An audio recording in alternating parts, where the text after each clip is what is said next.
오늘 본문 마가복음 14장 읽었습니다. 이 본문은 짧지만 크게는 두 단락으로 나눌 수가 있습니다.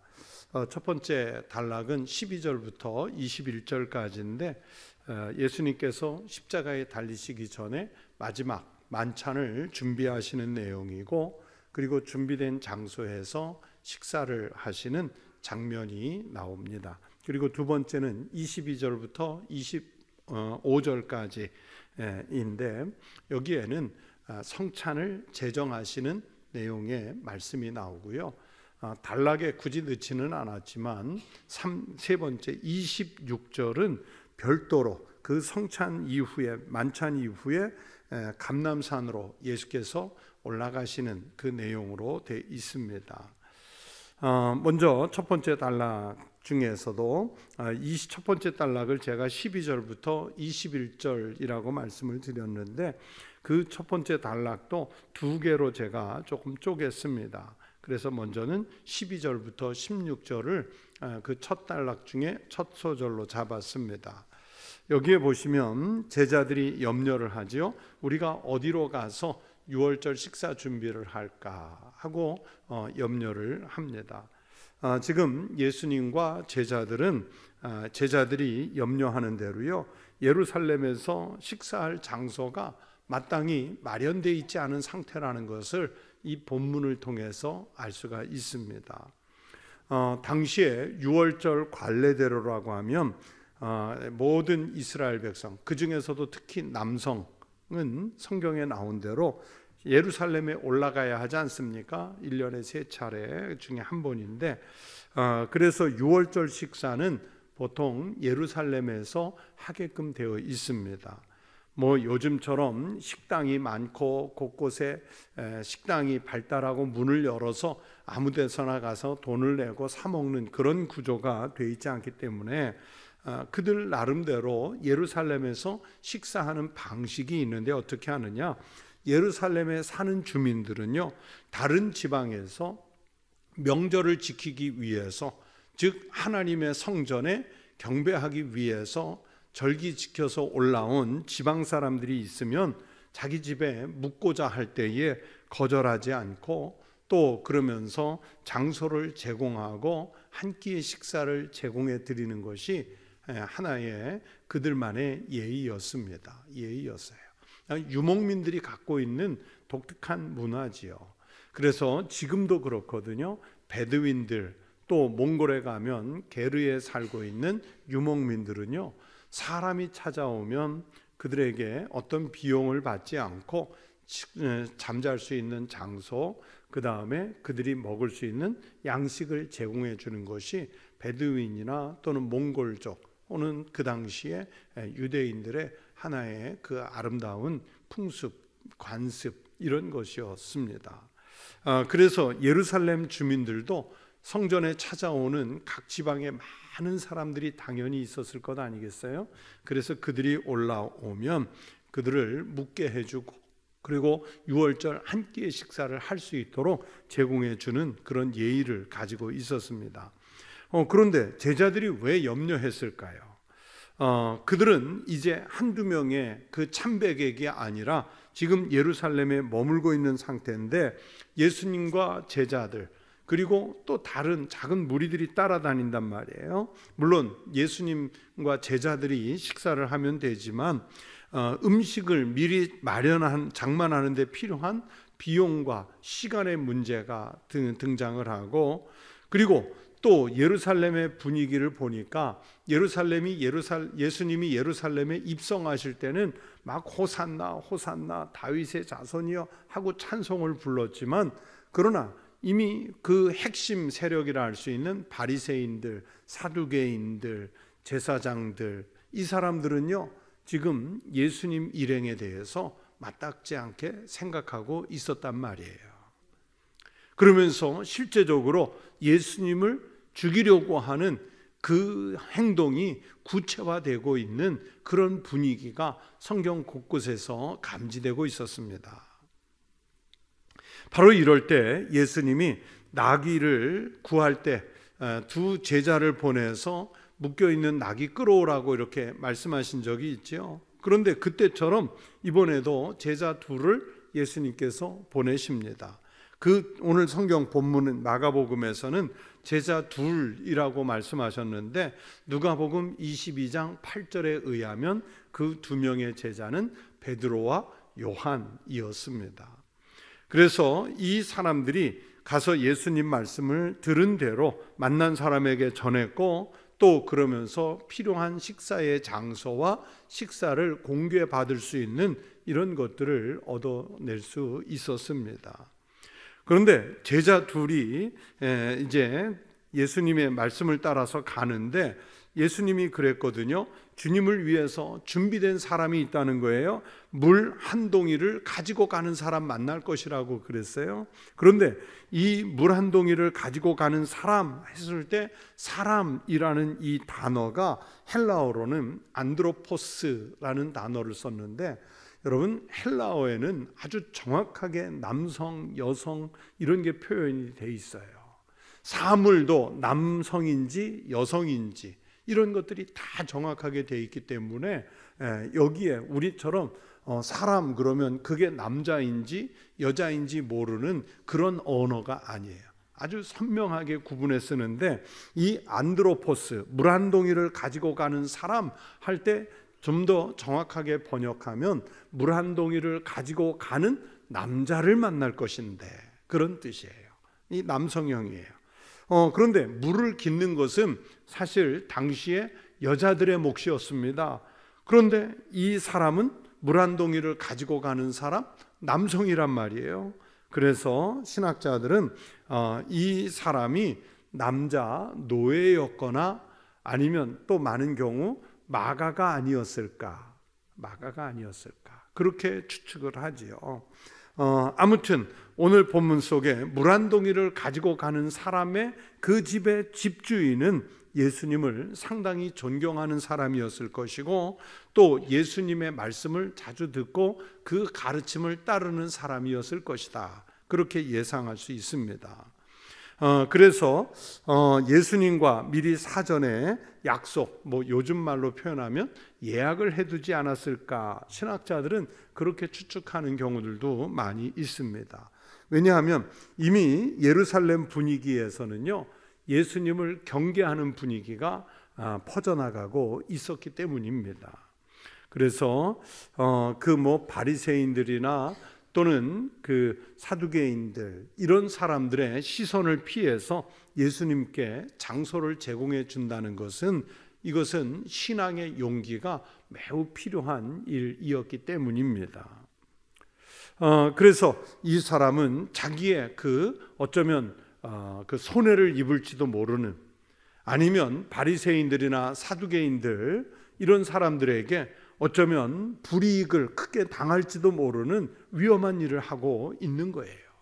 위험한 일이에요. 여러분, 위험을 감수하면서까지 누구를 집에 들여서 식사 대접을 하고 때로는 숨겨도 주고 또는 여비를 마련해 주고, 이거 쉽지 않은 일이잖아요.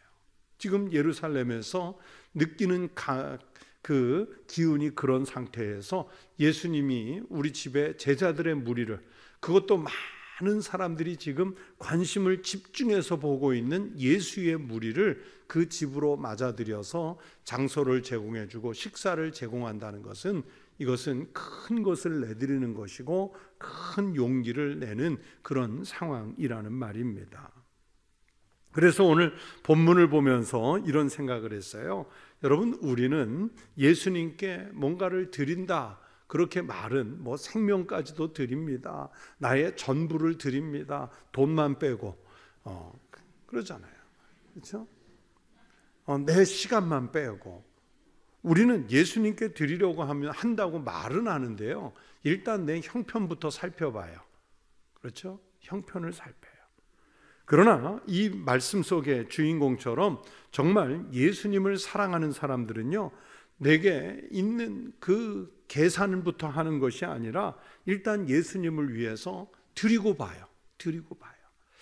여러분, 그 과부가 자기의 생활비 전부 2 렙돈을 넣었던 그 여인을 말씀드릴 때도 이 말씀을 드렸는데, 여러분 주님을 위해서 정말 자기의 것 전부를 써본 적이 있으세요? 주님을 위해서 내가 큰 것을 할애해서 주님, 이것은 주님의 몫입니다 하고 드려보신 적이 있으세요? 아니면 내 인생의 11조, 내 평생을 살아가는 시간의 10분의 1을 하나님께 뚝 띄어서 하나님을 위해서 일해 보겠습니다, 제가 가지고 있는 재산의 10분의 1을 뚝 띄어서 하나님을 위해서 사용해 보겠습니다. 여러분 그런 거 생각해 보셨는지요? 어떤 권사님이 어느 날 새벽 기도에 나와가지고 막 기도를 하는데 울면서 기도를 해요. 하나님, 내게 이러시면 안 되지요. 하나님, 어떻게 저한테 그러실 수 있어요? 내가 지금까지 얼마나 주님을 위해 헌신하고 충성했는데 하나님, 나한테 이러시면 안 됩니다. 막 울면서 기도를 한다는 거예요. 그래서 목사님이 어느 날 매일 그렇게 기도하니까 불러서, 권사님, 뭔가 하나님이 권사님께 무슨 섭섭한 일을 했습니까? 뭐 잘못한 일이 있습니까? 그랬더니, 목사님, 우리 아들놈 새 놈이잖아요.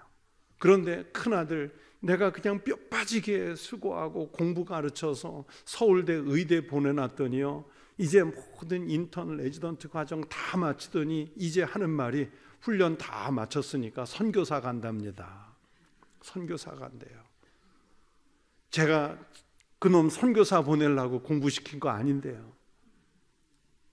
그런데요, 그놈 하나쯤 보낼 수 있으면 뭐 보내도 되는, 뭐 양보해도, 둘째 놈 제가 열심히 공부시켜가지고 법대 졸업시켜가지고 이제 뭐 사법고시 다 맞춰서 임용하지 않습니까?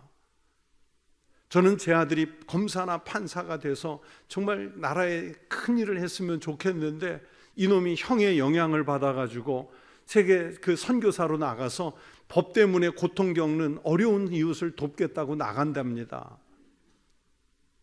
하나님, 저한테 그러시면 안 되죠. 그 공부도 지질이 못하고 그 좀 병약해 보이는 우리 셋째 놈, 그놈 선교사 좀 보내시면 되지. 왜 의사 만들어 놓고 판사, 사법고시 통과시켜 놨더니 그 아들을 뺏어 가시냐고요. 여러분, 그 권사님 얘기인가요? 혹시 내 얘기하고 있는 거 아닌가? 우리한테 뭐 판사, 검사 아들, 뭐 의사 아들은 없지만 내가 정말 소중하게 여기는 것 하나님이 쓰시겠다고 가져가시면, 하나님, 그건 아니지요. 바로 내 마음, 우리들 마음이 그렇단 말이에요. 그런데 지금 예수님을 위해서 자기의 다락방을 내주고 식사를 제공해주고 비용을 제공할 이 사람은요, 단순히 식사 장소, 단순히 식사를 대접하는 차원이 아니에요.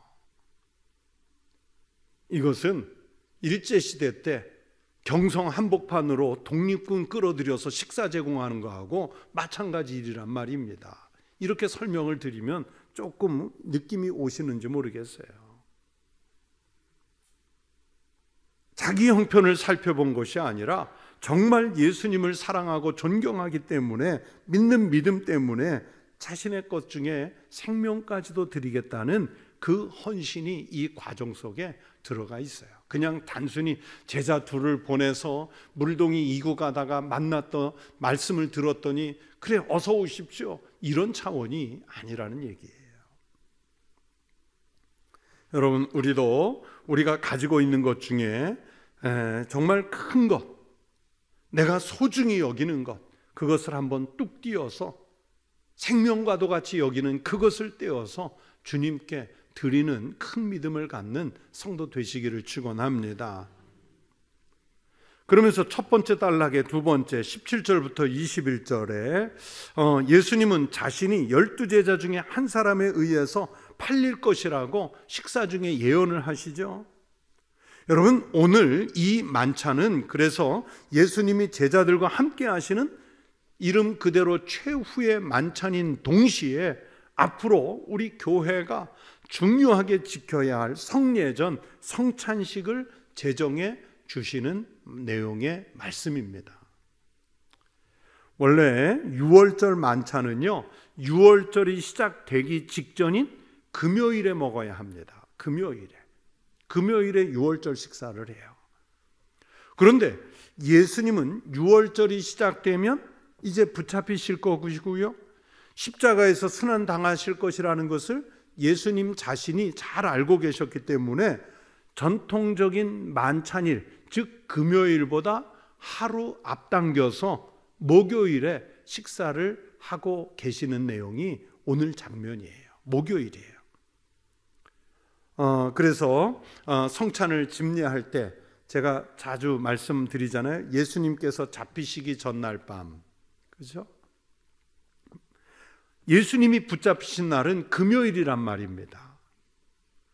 이 금요일이 막 시작할 때에 예수님 붙잡히셨고 그날에 십자가에 달리셨기 때문에 밤을 새우고 나서 잡히셨기 때문에 우리는 그날을 성금요일이라고 이름을 붙이고,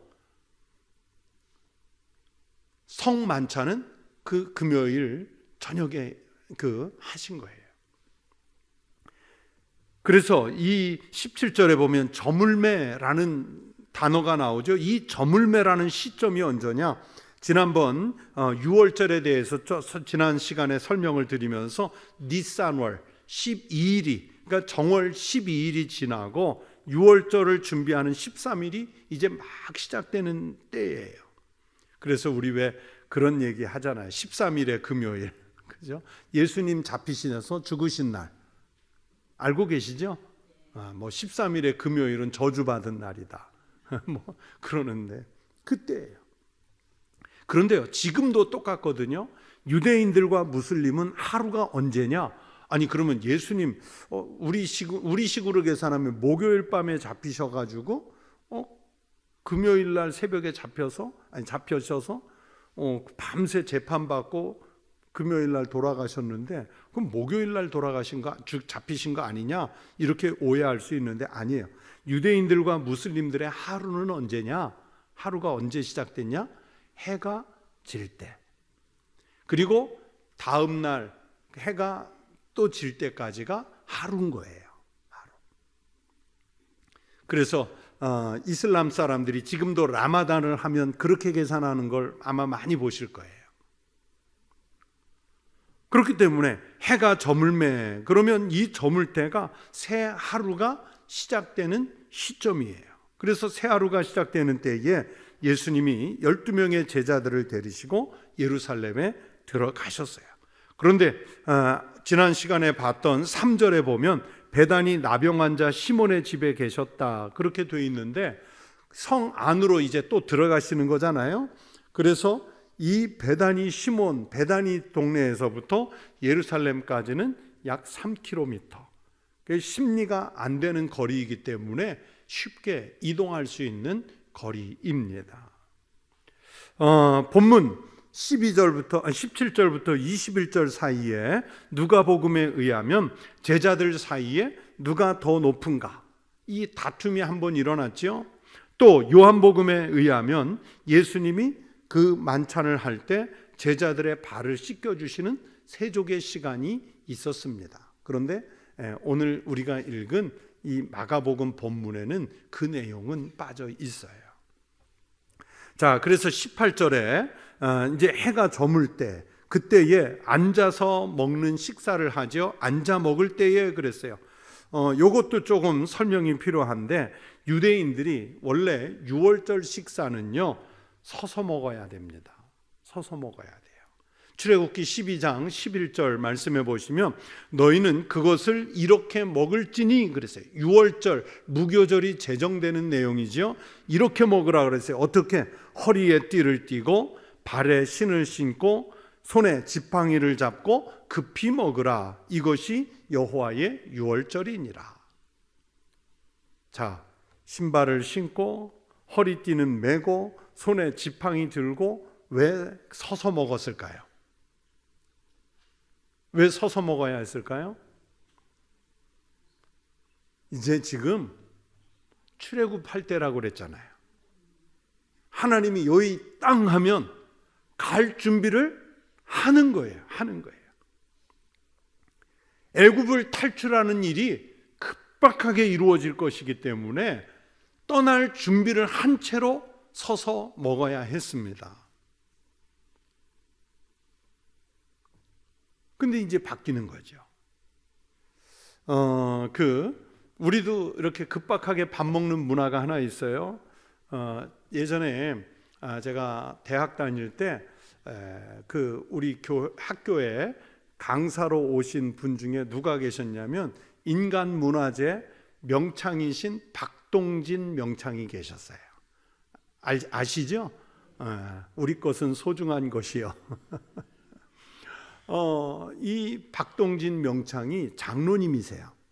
교회 공주에 있는 교회 장로님이신데, 그런데 언제 한번 우리 학교 축제에 오셔서 뭘 하셨냐면, 장로님이시라 뭐 춘향가 완창도 하고 뭐 흥부전 완창도 하시지만 누가복음, 신약 성경의 누가복음을 판소리로 완창을 하세요.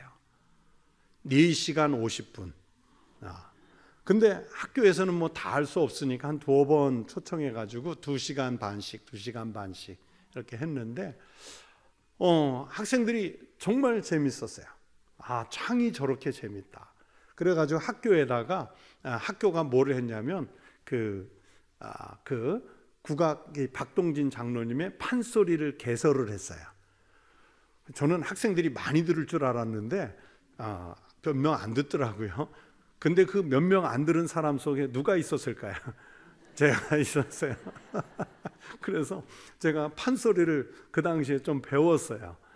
근데 뭐 한 학기 배운다고 뭐 소리가 나오는 거는 아닌데, 그러면서 장로님한테 이제 음도 교정 받고 이제 이러면서 배우는데, 그 교회 이제 부목사로 있을 때지만 우리 교회 큰 행사가 있는데 담임 목사님께 우리 지역 주민을 위해서 음악회를 하는데 이번에는 판소리 누가복음 완창을 해보십시다. 그랬더니 목사님이 허락해 주셔서 장로님 우리 교회 오셔서 판소리 반절, 누가복음 반절, 박동진 장로님이 오신다고 그러니까요, 동네가 난리가 났어요.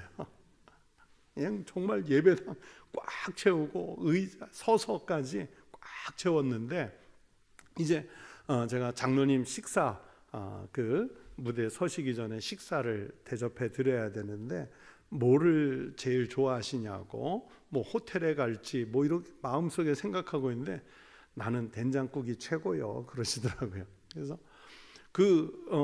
우리 교역자들이 자주 가는 교회 앞에 식당에다가 박동진 선생님 대접할 식사니까 된장국을 준비해 달라고 그랬더니 이분이 얼마나 잘 준비를 했는지요. 된장국을 그냥 시골에서 주문해 가지고 따로 했어요.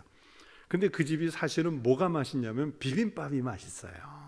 비빔밥이. 그래서 저는 비빔밥 굶면서 장로님께 그랬어요. 장로님, 이 집이 진짜 비빔밥이 맛있는 집입니다. 그랬더니 장로님, 비빔밥은 산 것이 먹는 것이요. 그래서 깜짝 놀라요. 그래서 제가 비빔밥 먹으면 늘 그 생각이 나요. 어제도 사실 저는 비빔밥 먹었거든, 점심. 그래서 왜 산 것이 먹는 겁니까? 그랬더니 그 비빔밥은 마부들이 주인이 일 보는 사이에 큰 그 바가지에 넣어서 이것저것 서서 먹는 밥이라는 거예요. 빨리 먹다가 주인이 가자 그러면은 먹던 거 내려놓고 가는 밥이 비빔밥이래. 그러면서 장로님이 산 것이나 드는 거요. 이놈아, 저보고 이놈아는 안 했는데 그러니까 이봐, 그거는 산 것이요. 그래서 늘 비빔밥 먹으면 산 것이 먹는 건. 근데 다음번에 오셨을 때, 그러니까 2번을 모셨거든요. 근데 2번째 오셨을 때도 마찬가지로 된장걸 드시더라. 근데 저는 그때도 비빔밥 먹었어요. 그게 서서 먹는 밥이에요. 서서 먹는 밥. 이제 아마 여러분도 비빔밥 먹을 때 꼭 이거 생각날 거예요. 내가 이 점심 먹는 동안은 산 것이다 이제. 근데 맛있는 걸 어떻게 합니까? 그죠? 마부의 식사, 급한 식사, 빨리 하는 식사. 지금 이스라엘이 이 출애굽 6월절의 식사가 딱 그런 식사인 거예요. 그런데 오늘 본문은 보니까 앉아서 먹죠. 왜? 전통이 바뀌었어요. 오늘날 우리처럼 앉아 먹는다고 해서 뭐 밥상을 차려서 책상다리하고 앉든지 아니면 식탁 의자에 앉는 것이 아니라 비스듬히 누워서 먹는 자세입니다. 누워서 먹는 자세. 혹시 여러분 예전에 영화 보신 것 중에 배너, 거기에 보면 식사 장면에 비스듬히 누워 먹는 장면이 나와요. 몇 번. 이제 집에 가셔서 비디오나 뭐 꺼내서 보세요. 그럼 비스듬히 누워서 식사를 해요. 그래서 함께 누워서 식사하는 장면이기 때문에 함께 식사를 한다는 것은요, 가장 가까운 가족이거나 아니면 가족과 거의 비등할 정도의 친척이거나 친구예요. 그런데 오늘 성경이 그러잖아요. 그 가장 가까운 상징적인 관계를 깨고 너희 중에 한 사람 곧 나와 함께 먹는 자가 나를 팔리라 하신대. 배반자가 있다는 말씀은 여러분 지금 이 만찬이 갖고 있는 6월절 축제의 분위기를 싸늘하게 만드는 거예요.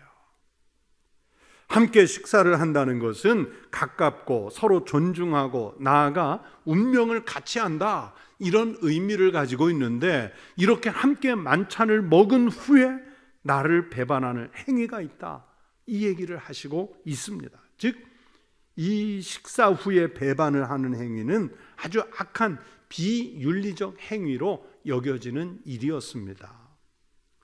예수님이 메시아가 오시면 이런 일을 당할 것이라고 시편 41편 9절에서 예언해 놓았습니다.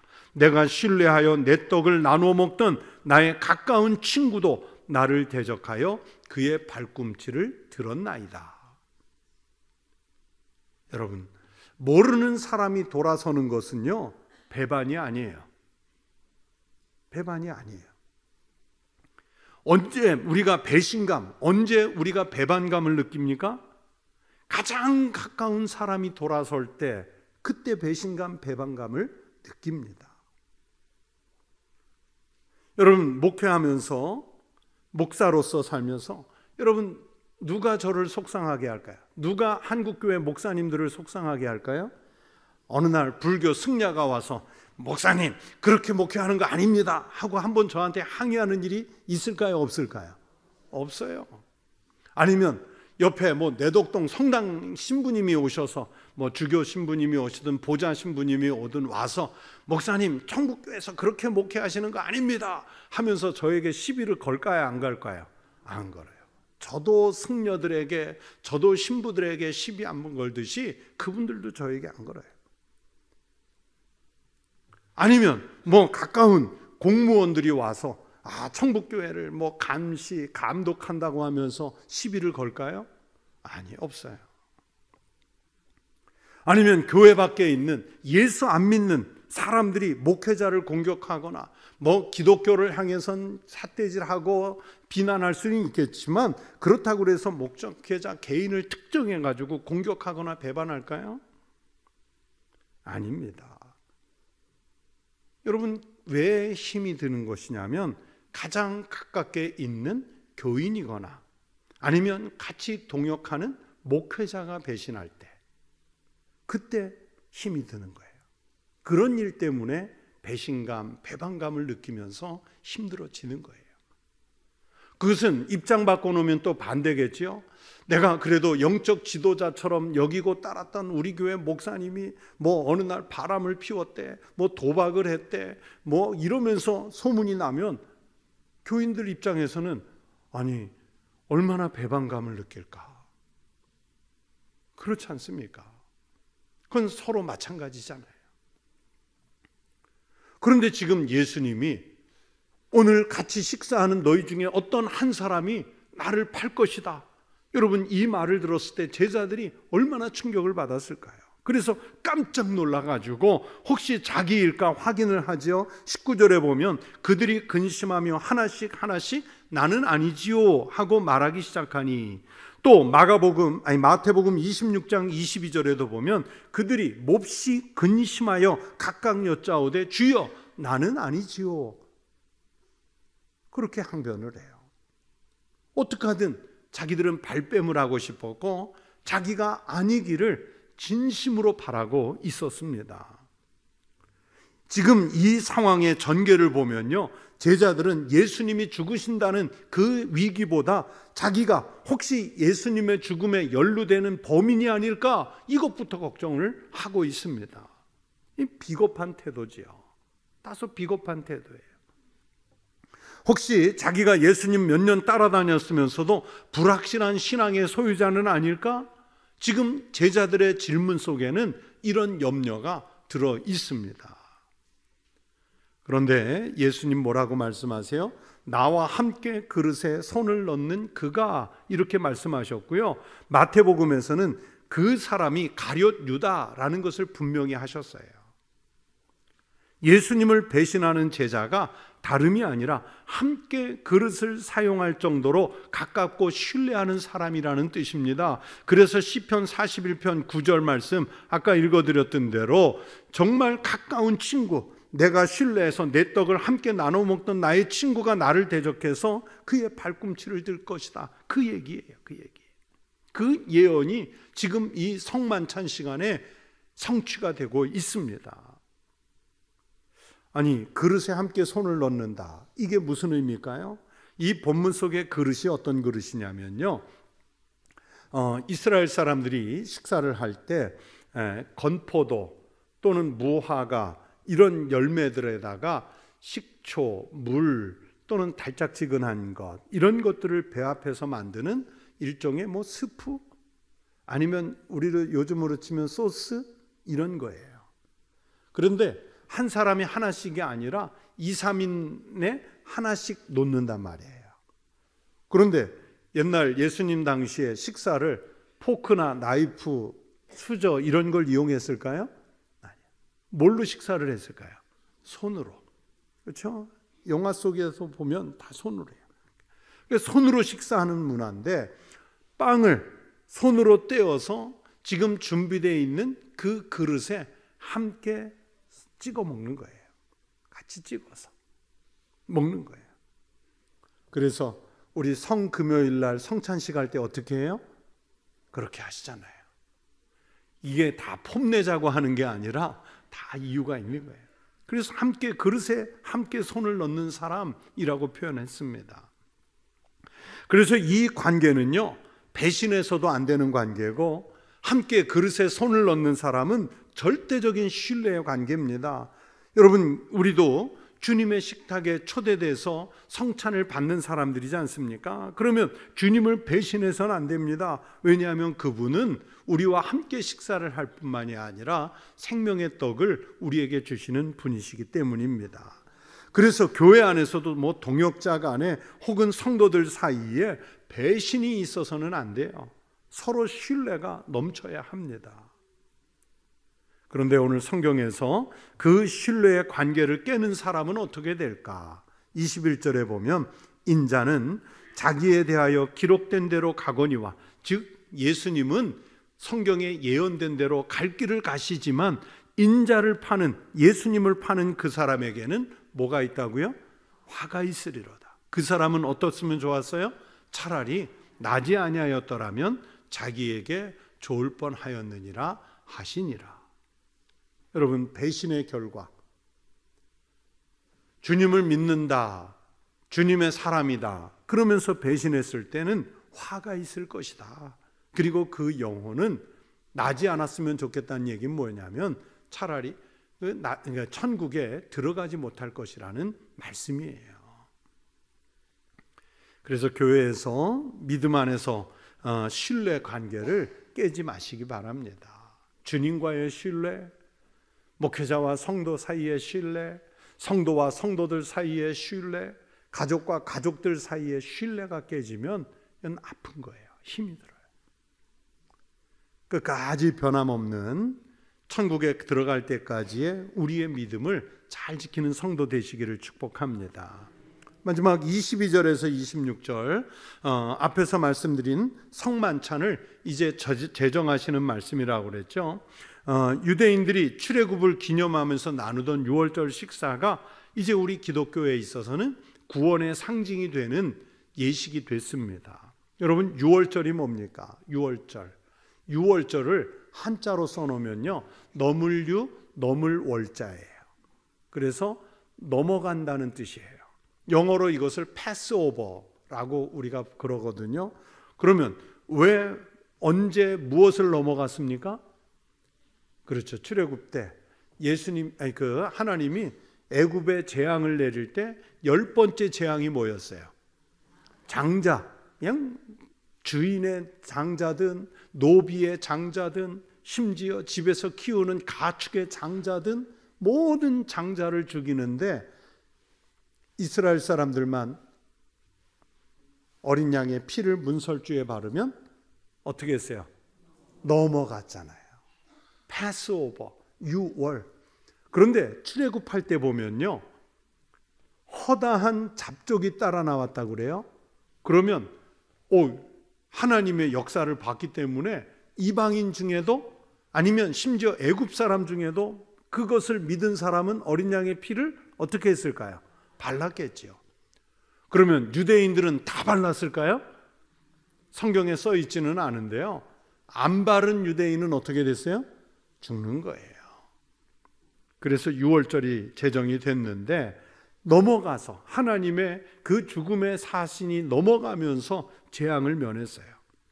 그러니까 이날은 애굽에게는 엄청난 재앙의 날이지만 이스라엘 민족 입장에서는 하나님이 구원하셔서 자기들을 해방시키신 날입니다. 그래서 우리 기독교에서는 예수님이 유월절 어린 양으로 오셔서 죽음으로 선택이 됐고 믿음을 가진 성도들에게는 이 날이 영원한 구원을 확증해 주시는 상징과도 같은 날이에요. 그런데 여러분 성경을 읽어보시면 유월절 만찬에는 떡과 포도주뿐만이 아니라 어린 양의 고기가 있어야 되는데 예수님 성만찬에는 고기가 없습니다. 오직 떡과 포도주만 있어요. 그래서 학자들은 예수님 자신이 어린 양이시기 때문에 그 어린 양의 고기가 없었다, 그렇게 보통 해석을 합니다. 여러분 우리 기독교에서는 성례전이 두 가지예요. 천주교를 다니셨던 분들은 7가지 성례를 얘기하는데 우리 기독교는 두 가지예요. 무엇일까요? 예? 뭐가 있다고요? 예. 그러니까 그 성례가 뭐냐고. 두 가지. 하나는 세례 입교, 그리고 하나는 성만찬, 성찬식이에요. 이 두 가지만 해요. 천주교에서 성찬은요 화채설이에요. 화채설. 뭐냐? 우리가 예수님의 떡과 잔을 받아서 먹는 그 순간 우리 몸이 예수 그리스도의 몸으로 같이 변한다는 거예요. 그리고 그 먹은 떡과 잔이 진짜 예수님의 떡이 되고 예수님의 그러니까 살이 되고 피가 되는 것을 우리가 먹는 거예요. 그래서 천주교 신부들은 그 성찬용 포도주와 떡이 보관된 장소를 지날 때 어떻게 해요? 안 보셨어요? 성호를 긋고 그 앞에 한번 꼭 손 모아 기도하고 지나가잖아요. 왜냐하면 거기에 뭐가 있는 거예요? 지금 예수님의 살과 예수님 피가 있는데 어떻게 함부로 지나가겠어요? 종교개혁 당시에 루터는 신부였잖아요. 이 이론을 거의 따랐습니다. 그래서 루터라는 지금도 개혁교회지만 종교개혁을 했지만 이 성찬식에서만큼은 그 이론을 거의 따라가요. 반면에 똑같은 신부였지만 쥐리히에서 종교개혁을 했던 쯔빙글리는 예수님이 그 성경의 말씀이 이것은 내 몸이다, 이것은 내 피다, 이 나를 기념하라 말씀하신 것의 기준에서 기념설을 따릅니다. 떡과 잔이 예수님의 몸이 되는 게 아니고 우리가 예수님의 그 죽으심, 예수님의 십자가를 생각하면서 기념하는 것이다. 그래서 기념설을 따라요. 이 둘이 워낙 팽팽해가지고 합의가 안 돼요. 그래서 깔뱅의 주선에 의해 가지고, 깔뱅은 루터나 쯔빙글리보다 한참 나이가 어리거든요. 그 주선해 가지고 만나서 합의를 보려고 했는데 합의를 못 봤어요. 정말 합의를 못 봐가지고 그래서 우리 개혁교회가 하나로 출발하지를 못해요. 그 다른 건 99% 다 합의가 됐는데 이 성찬식이 합의가 안 됐어요. 그래서 깔뱅이 나중에 중재하려고 하다가 안 돼가지고 깔뱅은 새로운 성찬식 이론을 내지요. 그게 뭐냐면 성령 임재설입니다. 우리가 주님의 살과 주님의 피를 받는 순간 우리는 성령께서 임재하셔서 우리로 하여금 성화를 시켜준다. 그래서 여러분 뭐 신경 안 쓰고 들으시겠지만 늘 성찬식 할 때 제가 기도할 때 뭐라고 하냐면 성령께서 이 시간 임재하셔서 우리가 떡을 받고 우리가 잔을 받을 때 우리가 성화되어 거룩하게 살게 해달라는 기도를 꼭 해요. 이제는 다음번 성찬 때는 아마 요거 하는지 안 하는지 지켜보자 그럴지 모르는데, 그런데 우리 개신 장로교하고 개혁교회는 또 루터란이 아닌 다음에는 거기에 기념설, 쯔빙글리 이론도 많이 따라요. 그래서 아마 감리교나 장로교 성찬상이 놓여져 있는데 가보시면 나를 기념하라 이렇게 새겨져 있는 것을 많이 보실 거예요. 그래서 이 성찬을 받는다는 것은 예수님께서 우리를 구원하시기 위해서 살을 찢고 피를 쏟아주신 거예요. 그러므로 예수님이 그러신 것처럼 우리도 희생적인 삶, 이타적인 신앙으로 살자는 의미가 이 성찬 속에 들어가 있습니다. 성찬이 바로 그것을 증명하고 있는 말씀이에요. 독일의 개혁교회 목사님, 고백교회의 목회자였고 했던 보네포 목사님, 이분은 그래서 우리 기독교 신앙을 교회에 대해서는 이타적인 교회, 우리 그리스도인들에 대해서는 이타적인 그리스도인이라고 그랬어요. 개인적인 견해지만 제가 신학을 공부하면서 제일 많은 영향을 받은 신학자가 바로 이 보네포 목사님이에요. 그래서 역사와 이웃에 공헌하는 교회, 이것도 바로 이 보네포 목사님의 이 말씀에서 따온 거예요. 우리가 성찬을 받는다, 우리가 그리스도인이라는 이름으로 성도의 삶을 산다, 이것은 이 땅에 하나님 나라를 이루기 위해서 예수님께서 자신의 몸을, 자신의 피를 십자가에서 다 쏟아주신 그 상징이 성찬인 것처럼 우리가 이 성찬을 받는다고 하면 우리도 자기를 살리기 위해 사는 삶이 아니라 인류를 살리고 가족을 살리고 교회를 살리고 이웃을 살리고 시대를 살리는 삶을 살아갈 때 이 성찬이 참된 영적 의미를 갖는 줄로 믿습니다. 그래서 다음번부터 성찬을 받을 때마다 주님, 내가 이 성찬을 받고 주님의 십자가를 생각하며 내 살도 내주고 내 피도 내주는 그런 섬김의 삶을, 희생의 삶을 살 수 있게 해달라고, 그 용기를 달라고 기도하면서 받는 우리 성도들 꼭 되시기를 바랍니다. 그렇게 살 때 하나님이 부활의 생명을 주실 줄로 믿습니다. 기도하겠습니다. 하나님 아버지, 감사합니다. 우리는 미약할지라도 주님으로부터 주님의 살과 주님의 피를 받아 새 생명, 새 영혼을 얻었으니 주님이 십자가에서 쏟으신 그 물과 피처럼 우리도 우리의 것을 쏟아 주님을 섬기고 하나님을 영화롭게 하며 세상에서는 하나님 나라를 만들어가는 그 일에 쓰임받는 주의 종들이 되게 하여 주시옵소서. 예수님의 이름으로 기도하옵나이다. 아멘.